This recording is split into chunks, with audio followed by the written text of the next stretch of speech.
Hello to my friends here on Patreon. Glad to have you here, and thank you so much for your support and for being with me here on this unique platform. I want to continue my series on all the books I've written, kind of going back to the beginning and walking through and giving the brief stories behind each one. And so today is book 5, and that happens to be Two Tables Over. This one goes back to, what is it? 2008. Okay, so this book was published by Dorothy Alexander at Village Books Press, and one of the stories behind this book that I'm so grateful to her for is that this was the first time that I reached out to a bigger publisher, in another territory to try to get a book published, So I reached out to this press in Chicago, and I got not only a flat denial from them, but I got a 2-page, single-spaced rejection letter where this publisher really wanted to tell me why they disliked my book so much.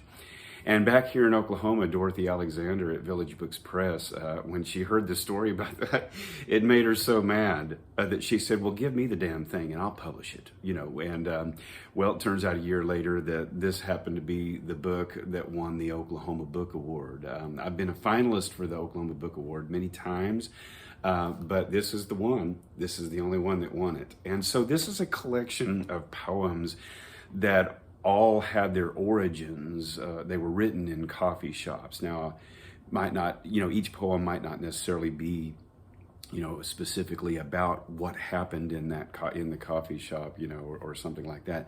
But they were poems that were written in and given birth to in coffee shops and stories that came from that.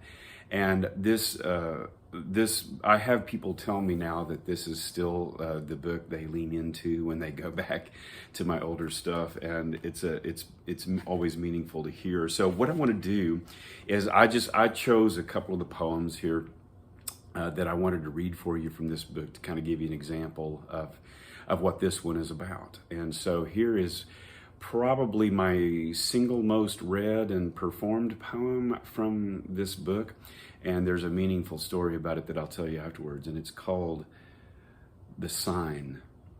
She comes in, tanned, tight jeans, bleach blonde hair down the back, blue eyes and too much makeup, with a baby on her hip, and I'd decided already what this poem was going to be about when she sits down across from what looks to be her father and begins to sign with her one free hand. He smiles and signs back, hands rolling effusively, lips moving in a soundless poetry. Their gazes trade loves back and forth. The baby's eyes glow in the wave and trickle of mom's fingers that must look like birds close enough to touch.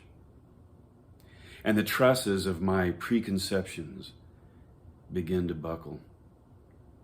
The edges of prejudice begin to crumble like dry toast. And I have made a mistake. I want to go over and apologize, but I don't know the sign for that. All right, so as I said, that's probably my most read and performed, and I did an event down in Corpus Christi with a high school there. I did a reading in town later that night, and I had been working with the high schools though, and they had been teaching that poem in the classes. The high school was in Sinton, Texas. And many thanks to Alice Barreca for bringing my poetry into the classrooms there. But at this reading in the evening, there were, I can't remember, I think it was 2 students. There were 2 students who came up, and as one student read the poem, the other 2 signed it in American Sign Language. And I had a breakdown. I believe I actually still have a video of their performance somewhere in the laptop, and man, that one killed me. One of my other most performed poems from this book is another, definite coffee shop. It's a bookstore coffee shop poem, and it's called Too Far. Hunched down over a rectangle table back in the poetry section, I heard over the tops of bookshelves the clerk tell a customer, "If you get to religion, you've gone too far." Like a deer reacting to gunfire, I shot back without considering what an appropriate volume might be. A rather vociferous, "I agree." A suburban soccer mom in the A's of the self-help section moved away nervously and as quickly as she could without making it painfully obvious. That one's always fun to do. And I'll do one last one here for Sierra. And it's called Grown Up Things. She wanted to play blackjack. Okay, I said. She's 9 years old. And I left my question marks wriggling like a fish on the bank of my mind. It bothered her that I didn't ask how she knew about it. She asked, "Can you win money at this game?" "Yes, honey." Again, she wrinkled her nose that I didn't prod, that I didn't want to know how she knew about such grown-up things. I saw this old lady on television at Mom's that couldn't stop playing. She was in Vegas or something. "Well, Pumpkin," I finally spoke, "some people have a real problem with gambling. It's like an addiction for them." "Oh, you mean like crystal meth?" Oh, Sierra. Yeah, that's my daughter, and it's my daughter still.